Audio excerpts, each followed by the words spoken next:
It is the holiday season, which means you're probably going to be visiting with family members that you don't get to see very often. And this year, the Alzheimer's Association is promoting its early detection campaign. We're joined by Judy Ardre of the Alzheimer's Association this morning to talk a little bit more about that. Thanks for coming in this morning. Thank you for having me. Good morning. Absolutely. Good morning. So a lot of people getting ready to head out and go see a lot of family members that they don't get to see maybe on a daily basis, even a weekly basis.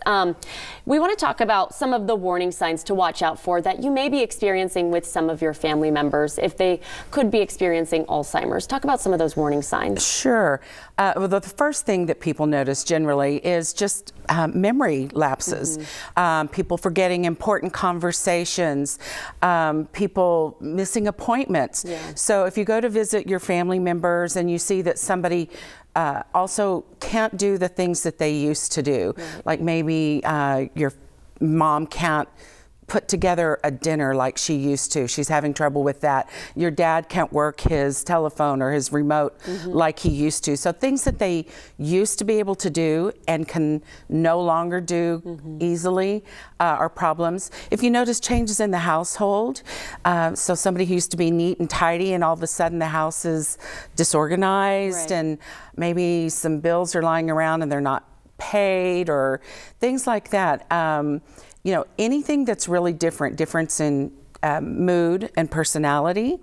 Somebody's always been, you know, up and friendly and, you know, visiting with everybody, and then they withdraw.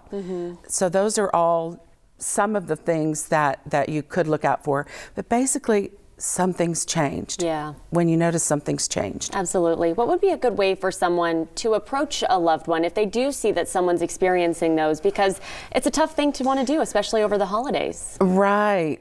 And generally, you know, the first thing that we tell people is that just because these things are happening does not mean that it's Alzheimer's. Right. And so I think if you go to the person and express concerns, like, I've noticed some changes and mention some of the specifics, not just in general, well, you know, you seem different, but some specific things that have happened, and say, I'm concerned about you, and I know that there are a lot of things that are treatable, and I'd like to help you get to the doctor to see what's going on, because it might not be Alzheimer's. Right. It could be something that medication could help with. Yeah, and if it is Alzheimer's worst case, how important is early detection and getting to the doctor right away?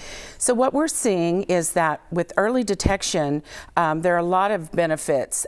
First of all, the medications that are out there, that they don't cure Alzheimer's, but they do treat symptoms, and getting started earlier seems to have a better effect for people, so we want that. The second thing is that a person may be able to participate in a research trial, and we're getting closer and closer to finding that thing that helps people live with Alzheimer's for longer and better. Right. So, you know, I would want to be in a research trial, and then ultimately, you know, hitting that bucket list, making financial plans while a person still can, you know, making decisions about your own life while you still have that ability to do so. Judy with the Alzheimer's Association, thanks so much for coming in this morning. Thank you. All some great tips before the holiday season. We're going to have all of that on our website, turnto23.com. Right now, let's get another check of your local forecast.